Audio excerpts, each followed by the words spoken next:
Hello, Poland.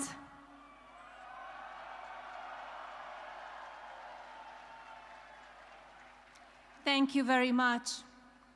My husband and I have enjoyed visiting your beautiful country. I want to thank President and Mrs. Duda for their warm welcome and their generous hospitality. I had the opportunity to visit the Copernicus Science Center today and found it not only informative, but thoughtful in its mission, which is to inspire people to observe, experiment, ask questions, and seek answers. I can think of no better purpose for such a wonderful science center. Thank you to all who were involved in giving us the tour, especially the children who made it such a wonderful experience. As many of you know, a main focus of my husband's presidency is safety and security of the American people. I think as all of us can agree, people should be able to live their lives without fear, no matter what country they live in. That is my wish for all of us around the world. Thank you again for this wonderful welcome to your very special country. Your kindness and gracious hospitality will not be forgotten. And now it is my honor to introduce to you my husband, the President of the United States, Donald J. Trump.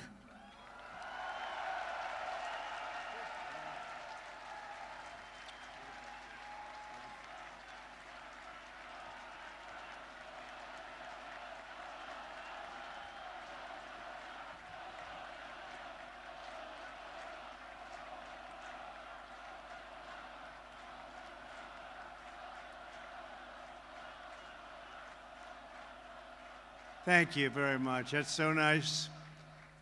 The United States has many great diplomats, but there is truly no better ambassador for our country than our beautiful First Lady, Melania. Thank you, Melania. That was very nice. We've come to your nation to deliver a very important message. America loves Poland, and America loves the Polish people. Thank you. The Poles have not only greatly enriched this region, but Polish Americans have also greatly enriched the United States, and I was truly proud to have their support in the 2016 election. It is a profound honor to stand in this city by this monument to the Warsaw Uprising and to address the Polish nation that so many generations have dreamed of, a Poland that is safe, strong, and free.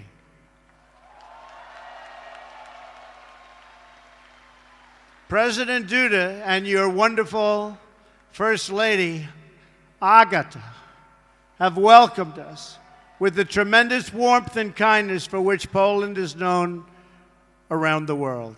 Thank you. I sincere, and I mean sincerely, thank both of them, and to Prime Minister Szydło, a very special thanks also. We are pleased that former President Lech Walesa, so famous for leading the Solidarity movement, has joined us today also. Thank you. Thank you. Thank you.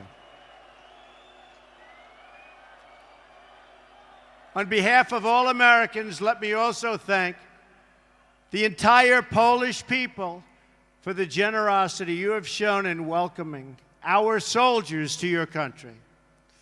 These soldiers are not only brave defenders of freedom, but also symbols of America's commitment to your security and your place in a strong and democratic Europe.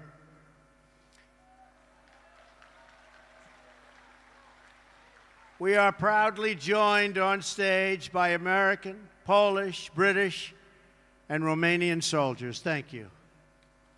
Thank you. Great job. President Duda and I have just come from an incredibly successful meeting with the leaders participating in the 3 Cs initiative. To the citizens of this great region, America is eager to expand our partnership with you.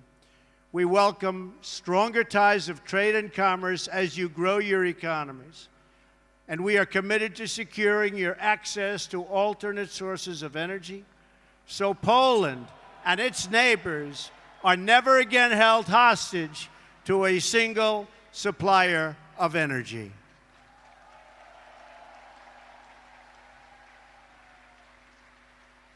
Mr. President, I congratulate you, along with the President of Croatia, on your leadership of this historic 3 Cs initiative. Thank you. This is my first visit to Central Europe as president, and I am thrilled that it could be right here at this magnificent, beautiful piece of land. It is beautiful. Poland is the geographic heart of Europe, but more importantly, in the Polish people, we see the soul of Europe.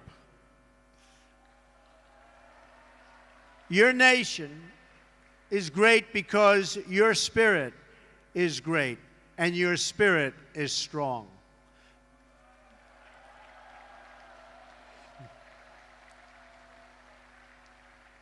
For 2 centuries, Poland suffered constant and brutal attacks. But while Poland could be invaded and occupied, and its borders even erased from the map, it could never be erased from history or from your hearts. In those dark days, you have lost your land, but you never lost your pride.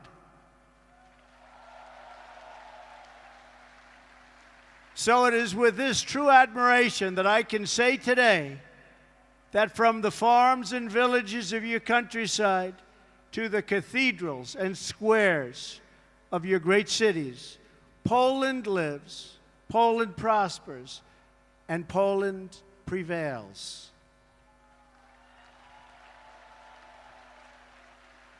Despite every effort to transform you, oppress you, or destroy you, you endured and overcame. You are the proud nation of Copernicus. Think of that.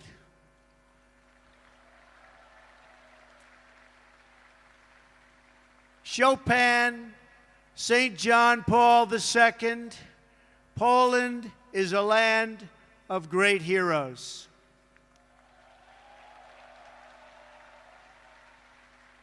And you are a people who know the true value of what you defend.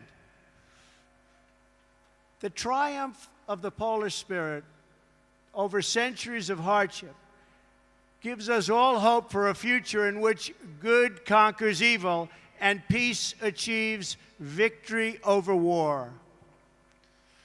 For Americans, Poland has been a symbol of hope since the beginning of our nation. Polish heroes and American patriots fought side by side in our War of Independence and in many wars that followed. Our soldiers still serve together today in Afghanistan and Iraq, combating the enemies of all civilization. For America's part, we have never given up on freedom and independence as the right and destiny of the Polish people, and we never, ever will.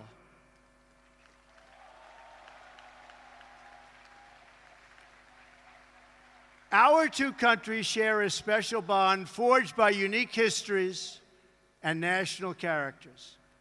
It's a fellowship that exists only among people who have fought and bled and died for freedom. The signs of this friendship stand in our nation's capital. Just steps from the White House, we've raised statues of men with names like Pulaski and Kosciuszko.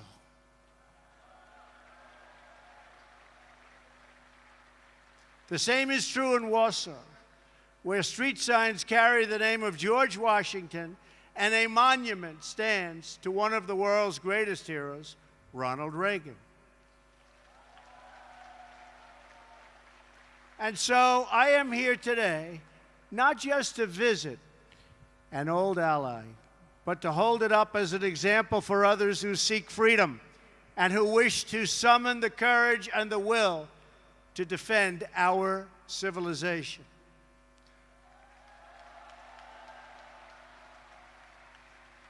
The story of Poland is the story of a people who have never lost hope, who have never been broken, and who have never, ever forgotten who they are.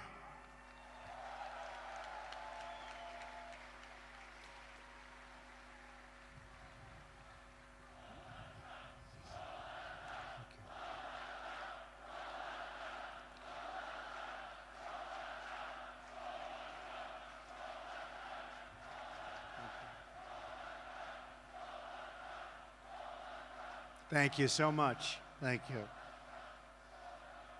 Thank you so much. Such a great honor. This is a nation more than 1,000 years old.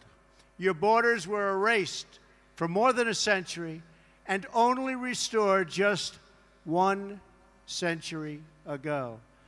In 1920, in the miracle of Vistula, Poland stopped the Soviet army bent on European conquest.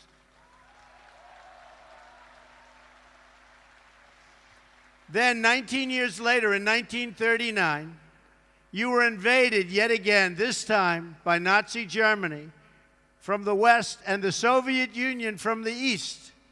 That's trouble. That's tough. Under a double occupation, the Polish people endured evils beyond description. The Katyn Forest Massacre, the occupations, the Holocaust, the Warsaw Ghetto, and the Warsaw Ghetto Uprising, the destruction of this beautiful capital city, and the deaths of nearly 1 in 5 Polish people.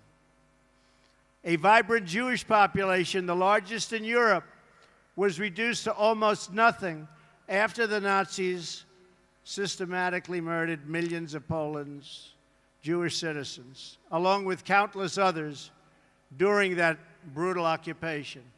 In the summer of 1944, the Nazi and Soviet armies were preparing for a terrible and bloody battle right here in Warsaw.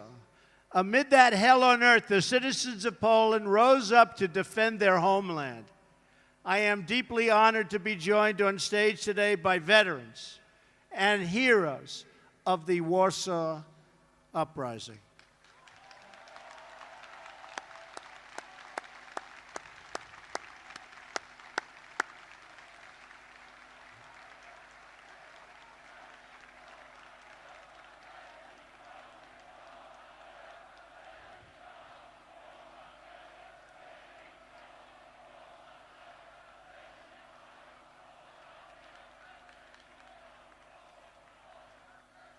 What great spirit.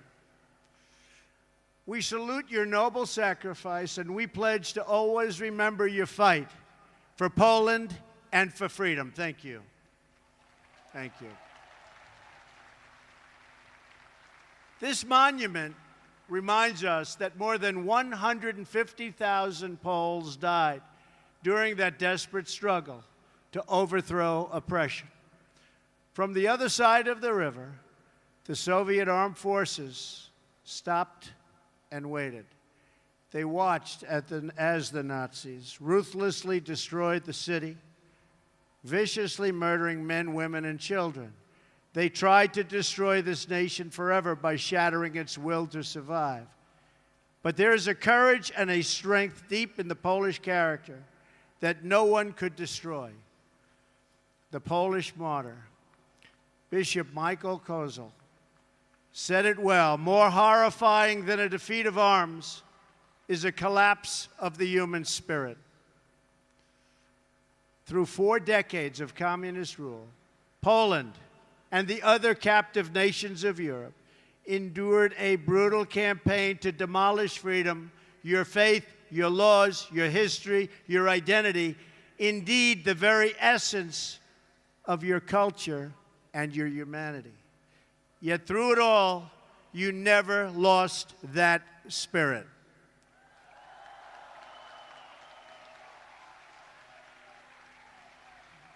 Your oppressors tried to break you, but Poland could not be broken. And when the day came on June 2nd, 1979, and 1 million Poles gathered around Victory Square for their very first Mass with their Polish Pope, that day every communist in Warsaw must have known that their oppressive system would soon come crashing down. They must have known it at the exact moment during Pope John Paul II's sermon, when 1 million Polish men, women, and children suddenly raised their voices in a single prayer. 1 million Polish people did not ask for wealth. They did not ask for privilege. Instead, 1 million Poles sang 3 simple words: "We want God."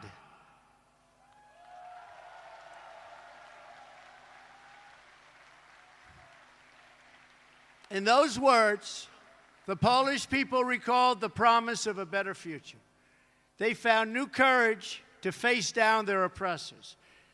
And they found the words to declare that Poland would be Poland once again. As I stand here today before this incredible crowd, this faithful nation, we can still hear those voices that echo through history. Their message is as true today as ever. The people of Poland, the people of America, and the people of Europe still cry out, "We want God."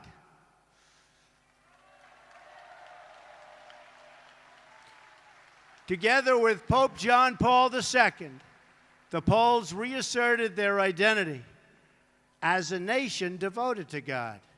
And with that powerful declaration of who you are, you came to understand what to do and how to live. You stood in solidarity against oppression, against a lawless secret police, against a cruel and wicked system that impoverished your cities and your souls. And you won. Poland prevailed. Poland will always prevail.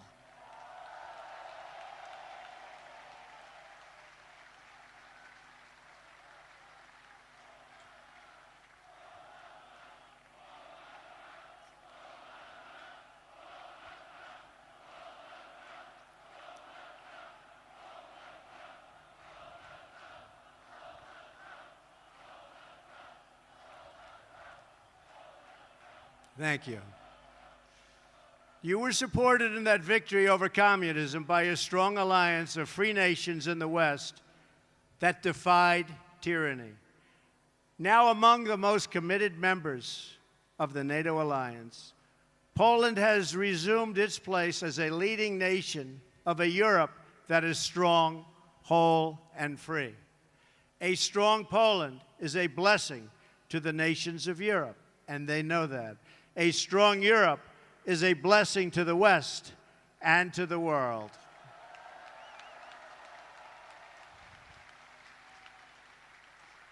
"100 years after the entry of American forces into World War I, The transatlantic bond between the United States and Europe is as strong as ever, and maybe in many ways even stronger. This continent no longer confronts the specter of communism. But today we're in the West, and we have to say there are dire threats to our security and to our way of life. You see what's happening out there. They are threats. We will confront them. We will win. But they are threats.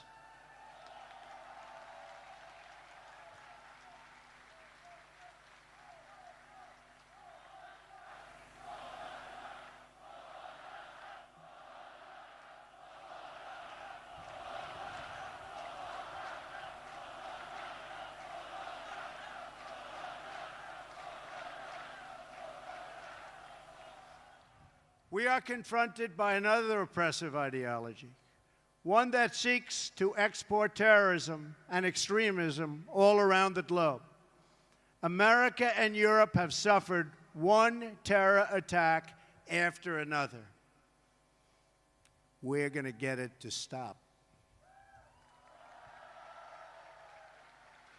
During a historic gathering in Saudi Arabia, I called on the leaders of more than 50 Muslim nations to join together to drive out this menace which threatens all of humanity.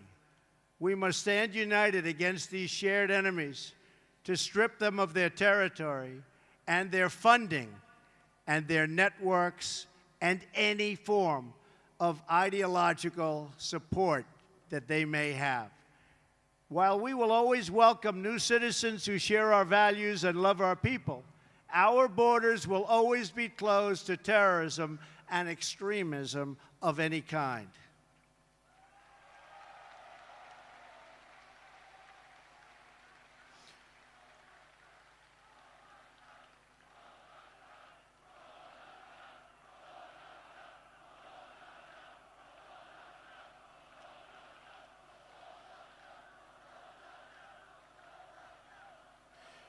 We are fighting hard against radical Islamic terrorism, and we will prevail. We cannot accept those who reject our values and who use hatred to justify violence against the innocent. Today, the West is also confronted by the powers that seek to test our will, undermine our confidence, and challenge our interests. To meet new forms of aggression, including propaganda, financial crimes, and cyber warfare, we must adapt our alliance to compete effectively in new ways and on all new battlefields. We urge Russia to cease its destabilizing activities in Ukraine and elsewhere, and its support for hostile regimes, including Syria and Iran, and to instead join the community of responsible nations in our fight against common enemies and in defense of civilization itself.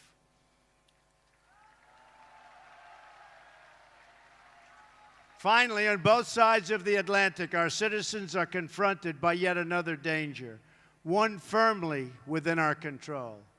This danger is invisible to some, but familiar to the Poles. The steady creep of government bureaucracy that drains the vitality and wealth of the people. The West became great, not because of paperwork and regulations, but because people were allowed to chase their dreams and pursue their destinies. Americans, Poles, and nations of Europe value individual freedom and sovereignty. We must work together to confront forces, whether they come from inside or out, from the South or the East, that threaten over time to undermine these values and to erase the bonds of culture, faith, and tradition that make us who we are.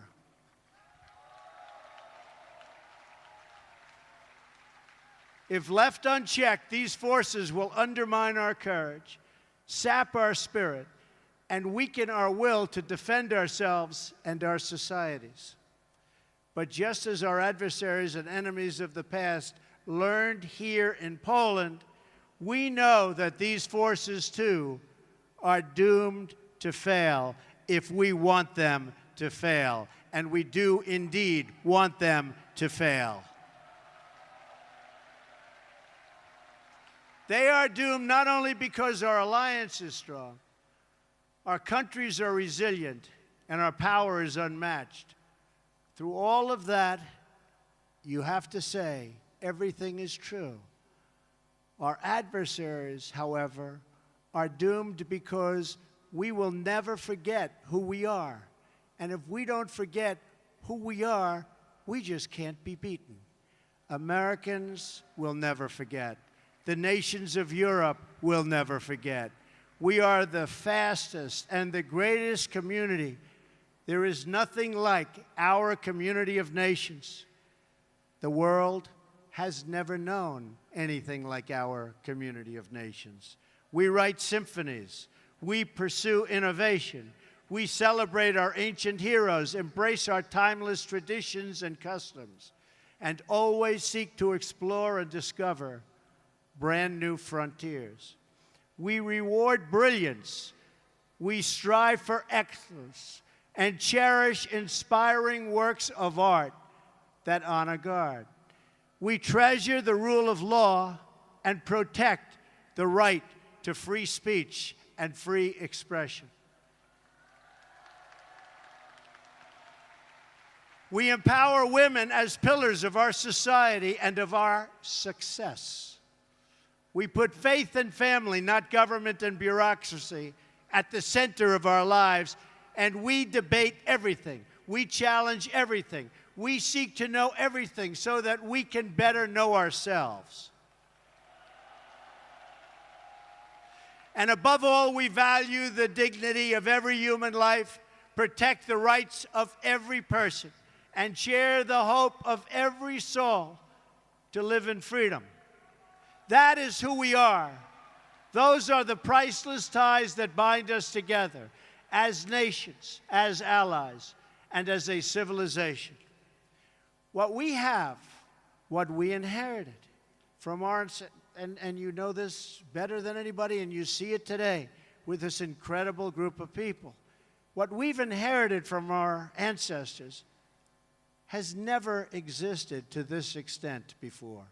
And if we fail to preserve it, it will never, ever exist again. So we cannot fail. This great community of nations has something else in common.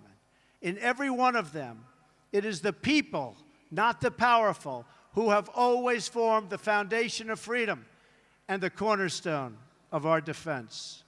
The people have been that foundation here in Poland, as they were right here in Warsaw. And they were the foundation from the very, very beginning in America.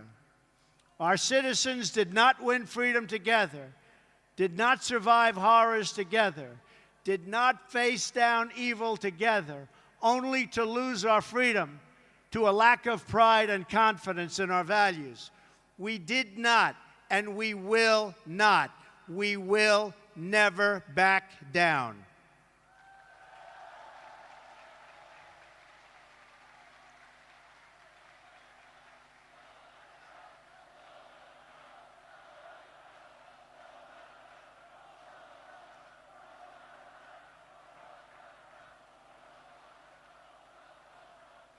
As long as we know our history, we will know how to build our future.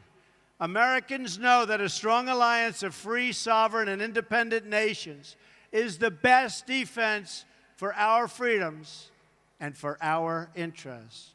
That is why my administration has demanded that all members of NATO finally meet their full and fair financial obligation. As a result of this insistence, billions of dollars more have begun to pour into NATO. In fact, people are shocked, but billions and billions of dollars more coming in from countries that, in my opinion, would not have been paying so quickly. To those who would criticize our tough stance, I would point out that the United States has demonstrated, not merely with words, but with its actions, that we stand firmly behind Article 5, the Mutual Defense Commitment. Words are easy, but actions are what matters. And for its own protection, and you know this, everybody knows this, everybody has to know this, Europe must do more. Europe must demonstrate that it believes in its future by investing its money to secure that future.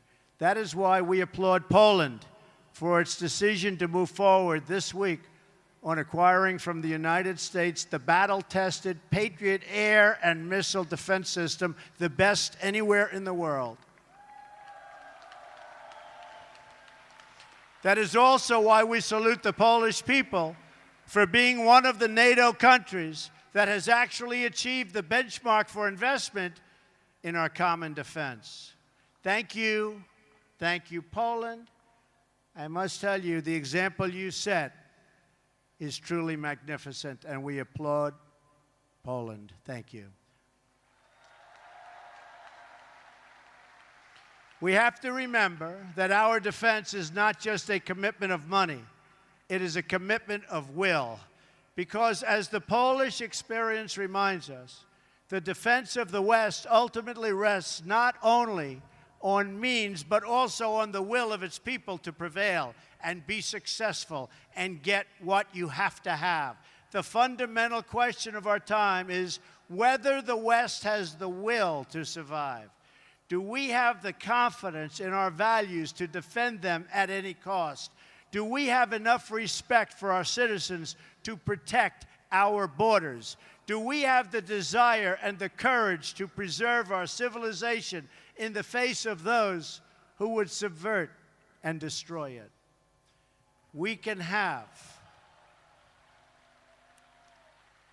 the largest economies and the most lethal weapons anywhere on earth.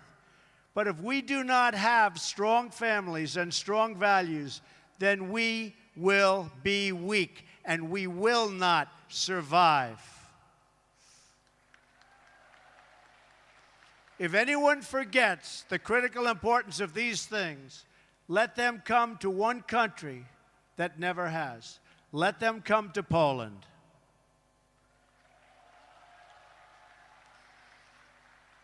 And let them come here to Warsaw and learn the story of the Warsaw Uprising. When they do, they should learn about Jerusalem Avenue. In August of 1944, Jerusalem Avenue was one of the main roads running east and west through this city, just as it is today. Control of that road was crucially important to both sides in the battle for Warsaw. The German military wanted it as their most direct route to move troops and to form a very strong front. And for the Polish Home Army, the ability to pass north and south across that street was critical to keep the center of the city and the uprising itself from being split apart and destroyed. Every night, the Poles put up sandbags amid machine gun fire, and it was horrendous fire, to protect a narrow passage across Jerusalem Avenue. Every day, the enemy forces knocked them down again and again and again. Then the Poles dug a trench. Finally, they built a barricade. And the brave Polish fighters began to flow across Jerusalem Avenue. That narrow passageway, just a few feet wide, was the fragile link that kept the uprising alive. Between its walls, a constant stream of citizens and freedom fighters made their perilous sprints. They ran across that street. They ran through that street. They ran under that street, all to defend the city. The far side was several yards away, recalled one young Polish woman named Greta. That mortality and that life was so important to her In fact, she said the mortally dangerous sector of the street was soaked in blood. It was the blood of messengers, liaison girls, and couriers. Nazi snipers shot at anybody who crossed. Anybody who crossed, they were being shot at. Their soldiers burned every building on the street, and they used the poles as human shields for their tanks in their effort to capture Jerusalem Avenue. The enemy never ceased its relentless assault on that small outpost of civilization. And the Poles never ceased its defense. The Jerusalem Avenue passage required constant protection, repair, and reinforcement. But the will of its defenders did not waver, even in the face of death. And to the last days of the uprising, the fragile crossing never, ever failed. It was never, ever forgotten. It was kept open by the Polish people. The memories of those who perished in the Warsaw Uprising cry out across the decades, and few are clearer than the memories of those who died to build and defend the Jerusalem Avenue crossing. Those heroes remind us that the West was saved with the blood of patriots, that each generation must rise up and play their part in its defense.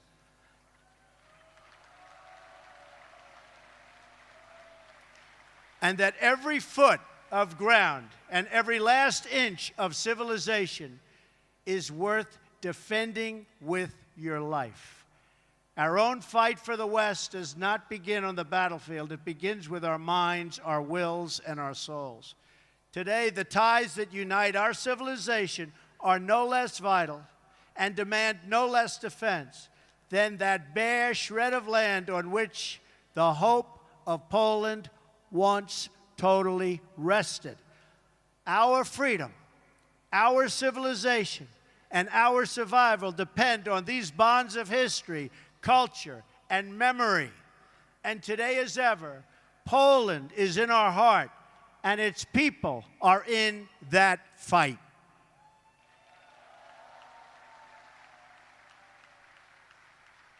Just as Poland could not be broken, I declare today for the world to hear that the West will never, ever be broken. Our values will prevail, our people will thrive, and our civilization will triumph.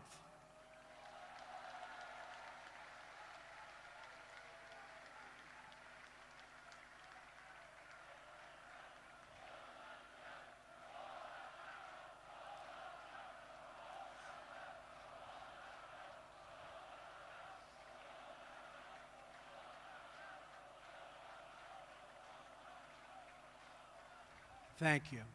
So together, let us all fight like the Poles, for family, for freedom, for country, and for God. Thank you. God bless you. God bless the Polish people. God bless our allies. And God bless the United States of America. Thank you. God bless you. Thank you very much.